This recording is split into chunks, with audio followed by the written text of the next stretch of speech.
Ke informasi pertama pemirsa, pasca banjir bandang yang terjadi di Desa Pintu Padang, Kecamatan Ulu Barumun, Padang Lawas, Sumatera Utara, tumpukan kayu gelondongan dan batu besar menumpuk di lokasi banjir.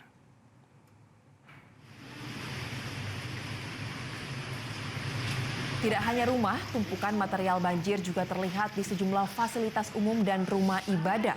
Warga yang rumahnya tergenang berupaya untuk membersihkan sisa-sisa material yang terbawa banjir bandang pada Jumat pagi, terdiri dari kayu gelondongan hingga batu berukuran besar.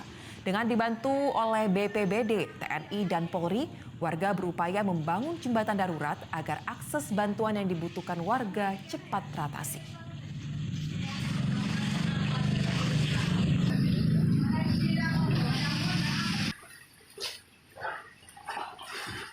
Jelajahi cara baru mendapatkan informasi. Download Metro TV Extend sekarang.